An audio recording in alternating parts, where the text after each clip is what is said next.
Hello friends, this is Sandeep Hansda और एक बार फिर से आप सबका स्वागत है जीएच फिजिक्स फैमिली में।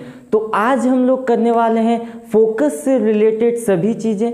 पिछले क्लास में हमने किया था लाइट क्या है, इलेक्ट्रोमैग्नेटिक वेव क्या है, उसके प्रॉपर्टीज़ को, नोशन को, बहुत सारी चीज़ें की थी। आज हम लोग करेंगे फोकस से रिलेटेड, वो भी मिरर के लिए देखेंगे। सबसे पहला हम लोग करने वाले हैं कि फोकस क्या है, दूसरा हम लोग करने वाले हैं फोकल लेंथ क्या है, तीसरा हम लोग करेंगे फोकल प्लेन क्या है,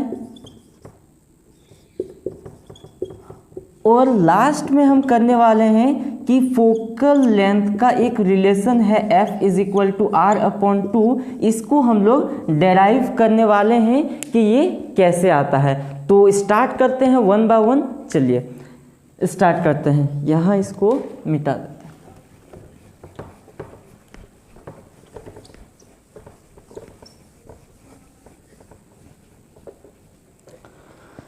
सबसे पहले हम लोग देखते हैं कि फोकस क्या है। दो डायग्राम बनाते हैं, एक कनकेव मिरर का और एक कन्वेक्स मिरर का। ये हो जाएगा हमारा कनकेव मिरर जिसका एपरेटस है AB, और एक दूसरा मिरर है कन्वेक्स मिरर, इसका एपरेटस ले लेते हैं CD। और ये हमारा प्रिंसिपल एक्सिस है, इस पॉइंट को बोलेंगे पोल। ये प्रिंसिपल एक्सिस हमारा, इसका भी प्रिंसिपल एक्सिस होगा इस तरीके से। ये हमारा पोल और ये प्रिंसिपल एक्सिस। अब यहाँ पे देखिए कि पिछले क्लास में हमने किया था कि जितने भी पैरेलल लाइट आते हैं कनकेव मिरर में प्रिंसिपल एक्सिस के पैरेलल, चाहे वो कनकेव हो या फिर कन्वेक्स हो, तो जितने भी लाइट पैरेलल आते हैं वो एक फिक्स्ड पॉइंट में या तो कन्वर्ज होते हैं या फिर डाइवर्ज होते हैं। उसी पॉइंट को हम लोग बोलेंगे फोकल पॉइंट। जैसे यहाँ देखिए, ये हमारा पैरेलल लाइट आया इस डायरेक्शन में, ये हमारा दूसरा पैरेलल लाइट आया इस डायरेक्शन में। तो लॉ ऑफ रिफ्लेक्शन अगर लगाएंगे तो उससे पहले हम लोग यहाँ देखते हैं, इसको मान लेते हैं ये हमारा सेंटर ऑफ कर्वेचर C है। इसका भी, इसको बाद में देखिए, पहले इस डायरेक्शन का देखते हैं। ये हमारा सेंटर ऑफ कर्वेचर C है। तो जब पैरेलल लाइट इसमें आता है तो एक फिक्स्ड पॉइंट में ये कन्वर्ज हो रहा है। ये भी जो हमारा लाइट आया ये हमारा एक फिक्स्ड पॉइंट में कन्वर्ज हो रहा है। चाहे हम कोई भी लाइट ले लें, चाहे यहाँ इतना दूरी में ले लें, ये भी इसी पॉइंट पे कन्वर्ज होगा। इस डायरेक्शन में ले लें, ये भी इसी पॉइंट पे कन्वर्ज होगा। मतलब कि प्रिंसिपल एक्सिस का वह पॉइंट जहाँ पे लाइट कन्वर्ज होते हैं कनकेव मिरर में, तो उसी पॉइंट को कहते हैं हम लोग focal point of concave mirror, और इसको डिनोट किया जाता है F से। तो F और पोल के बीच में जो डिस्टेंस होगा, इस लेंथ को हम लोग बोलेंगे focal length.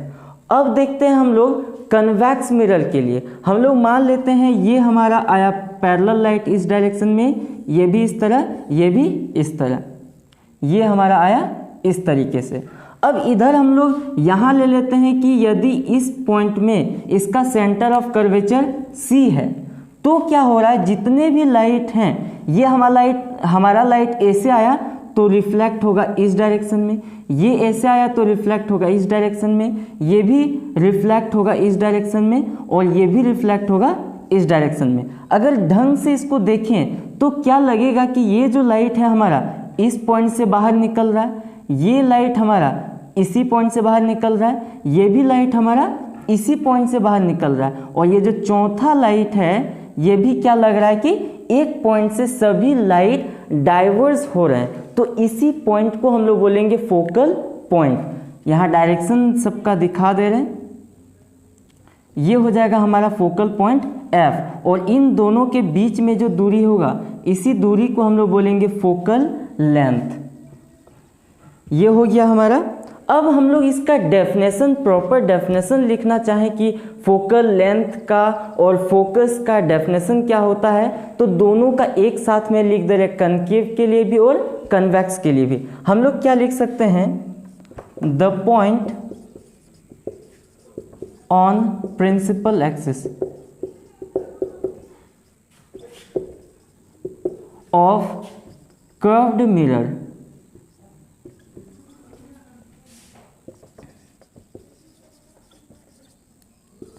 at which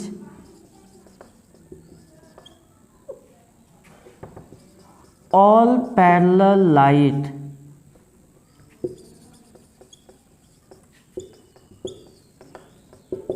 converges or from where seems to diverge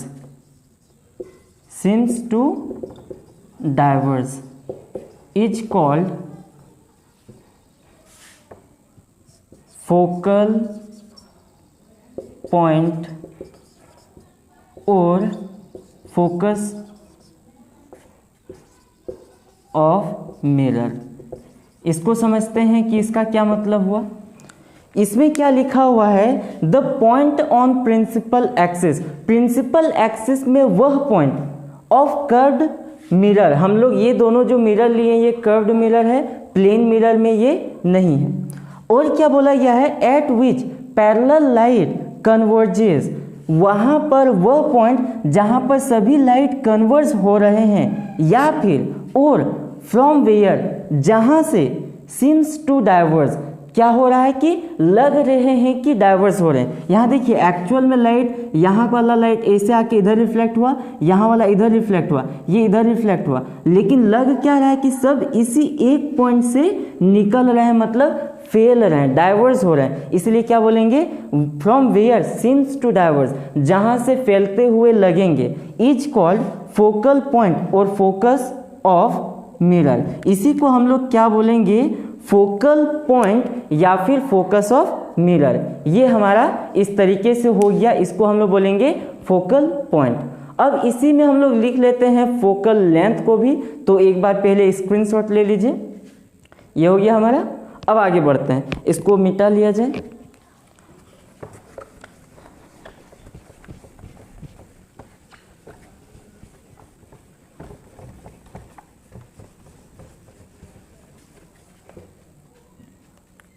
focal point के बारे में हो गया, फोकल लेंथ के बारे में करते हैं। फोकल लेंथ, फोकल लेंथ के बारे में हम लोग क्या लिख सकते हैं, the distance between the focus and pole of mirror is called focal length. It is denoted by small f. इसका मतलब क्या हुआ, फोकस और पोल के बीच में जो डिस्टेंस होगा, इसी डिस्टेंस को हम लोग बोलेंगे फोकल पॉइंट। यहाँ भी पोल और फोकस के बीच में जो डिस्टेंस होगा उसी को क्या बोलेंगे, फोकल लेंथ। अब यहाँ एक चीज़ नोट करिए, हमारा ये जो कनकेव मिरर है इसके लिए फोकल लेंथ नेगेटिव होगा क्योंकि ये पोल से बाईं ओर है, और हमारे कन्वेक्स मिरर के लिए फोकल लेंथ पॉजिटिव होगा। क्यों, क्योंकि ये पोल से राइट ओर है। तो हम लोग क्या लिख सकते हैं, फॉर कनकेव मिरर F क्या हो जाएगा हमारा, negative, and for convex mirror, convex mirror के लिए फोकल लेंथ हमारा हो जाएगा पॉजिटिव। तो इस तरीके से हमने फोकस को भी कर लिया, फोकल लेंथ को भी कर लिया। अब हम लोग करने वाले हैं कि F is equal to R/2 कैसे आता है, इसको बनाते हैं। तो हम लोग सबसे पहले लेंगे कनकेव मिरर और इसमें बनाएंगे। ये कन्वेक्स के लिए भी बिल्कुल सेम होगा, तो आप लोग प्रैक्टिस कर सकते हैं। हम पहले कनकेव का बना रहे हैं। कनकेव के लिए हम लोग पहले कनकेव मिरर लेंगे, ये प्रिंसिपल एक्सिस, ये हो जाएगा पोल, और यहाँ मान लेते हैं कि कोई एक लाइट प्रिंसिपल एक्सिस के पैरेलल आता है, तो हम जानते हैं कि वो फोकस से होके गुजरेगा। तो हम लोग सबसे पहले यहाँ ले लेते हैं, मान लेते हैं कि ये हमारा सेंटर ऑफ कर्वेचर C है, तो जस्ट इसका हाफ ये हमारा हो जाएगा फोकल पॉइंट F। तो ये लाइट क्या होगा, इस तरीके से यहाँ से होके पास हो जाएगा। थोड़ा सा यहाँ, बस ये हमारा लाइट इस तरीके से पार हो जाएगा। अब हम लोग यहाँ पे, ये हमारा फोकल पॉइंट F है, हम लोग अगर नॉर्मल खींचना चाहें तो नॉर्मल कैसे खींच सकते हैं, इसको इस तरीके से नॉर्मल बना सकते हैं। ये हमारा हो गया नॉर्मल, क्योंकि सेंटर से किसी भी पॉइंट को मिला देंगे तो वो हमारा नॉर्मल होता है। नॉर्मल और इंसिडेंट रे के बीच में एंगल होगा I, और इसी आई को हम ले सकते हैं थीटा। जितना आई होगा उतना ही एंगल आर, और इसको भी हम ले सकते हैं थीटा। तो यहाँ पे देखिए ये हमारा पैरेलल है और ये पैरेलल है। अब हम सभी जानते हैं कि अगर दो लाइन एक दूसरे के पैरेलल होते हैं और दोनों को कोई एक दूसरा लाइन इंटरसेक्ट करता है तो ये एंगल और ये एंगल इक्वल होते हैं। तो इसको हम लोग ले लेते हैं थीटा, तो ये भी क्या हो जाएगा थीटा। जिस तरीके से ये थीटा है ये भी हमारा क्या हो जाएगा थीटा। और यहाँ देखिए दूसरे वाले के लिए ये हम लोग ले लेते हैं इसके लिए, ये हमारा इस तरीके से है। तो यहाँ पे ये हमारा थीटा, ये भी थीटा, तो ये कितना हो जाएगा हमारा 2 थीटा। तो इस एंगल को हम क्या लिख सकते हैं 2 थीटा। बस अब हम लोग का बिल्कुल सिंपल है, ये बिल्कुल आसानी से बनेगा। समझना बस यही था, ये एंगल हमारा थीटा होगा और ये एंगल हमारा 2 थीटा होगा। अब एक चीज़ यहाँ और मानना है कि हम एक परपेंडिकुलर खींचते हैं यहाँ पर इस तरीके से, और यहाँ पर नाम दे देते हैं m, यहाँ हो जाएगा n। बस यही मानना है और बिल्कुल ही सिंपल तरीके से ये हमारा बन जाएगा। तो इसको यहाँ पे हम लोग क्या मान सकते हैं, सिंस मिरर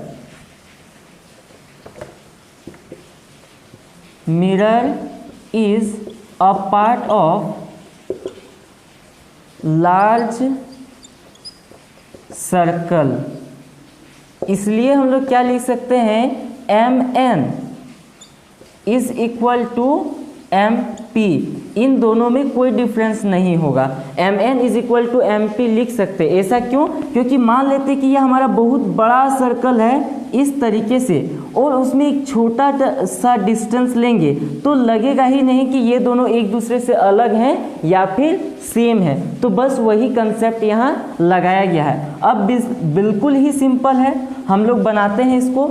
सबसे पहले लेते हैं इन ट्राइंगल MNF, हम लेंगे in triangle MNF, in triangle MNF। यहाँ पे हम क्या ले सकते हैं tan theta is equal to P upon B। इसको हम लोग क्या लिख सकते हैं tan theta is equal to क्या होगा P अपॉन B। ये हमारा पहला हुआ, इसको मान सकते हैं इक्वेशन नंबर 1। इसको नहीं मानते, इसको और आगे बढ़ाते हैं। tan theta is equal to क्या हो जाएगा हमारा MP अपॉन CP। और इसके बाद लेते हैं एक इस ट्राइंगल में, ट्राइंगल MNF में, इन ट्राइंगल MNF, इसमें हम क्या लिख सकते हैं tan 2 theta is equal to MN upon NF। इसको हम लिख सकते हैं MP, या फिर इसको भी हम लोग MN ही लिखते हैं MN। ये भी हमारा हो जाएगा MN और ये हो जाएगा PF। ये हो गया हमारा इक्वेशन नंबर 1, इक्वेशन नंबर 2। अब मान लेते हैं कि एंगल्स हमारे बहुत छोटे हैं, लाइट बहुत दूर से आया तो एंगल ऑफ इंसिडेंस भी बहुत कम होगा और एंगल ऑफ रिफ्लेक्शन भी बहुत कम होगा।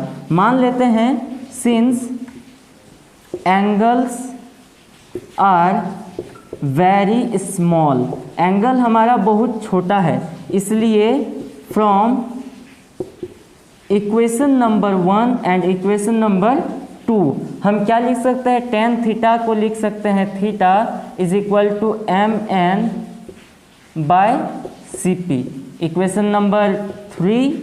और इसको क्या लिख सकते हैं 2 theta is equal to MN upon P F, ये हमारा हो जाएगा इक्वेशन नंबर 4।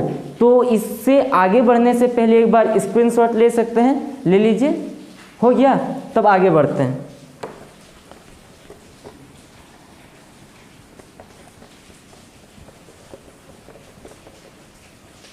हमारा क्या है, theta is equal to M N upon C P इसको हम लोग मान लिया इक्वेशन नंबर 3। इसको क्या मान सकते हैं, 2 theta is equal to M N by P F equation number 4। इसको हम लोग इक्वेशन नंबर 4 यहाँ नहीं मानते हैं, इसको आगे मानेंगे। हम लोग क्या कर सकते हैं, इस 2 को इस साइड लेके आएंगे, तो हमारा क्या हो जाएगा, theta is equal to M N by 2 P F, ये हमारा क्या हो जाएगा इक्वेशन नंबर 4। अब हम लिख सकते हैं from equation number 3 and equation number 4 क्या हो जाएगा, लेफ्ट साइड दोनों का सेम है, थीटा दोनों का सेम है, तो राइट साइड भी सेम होगा।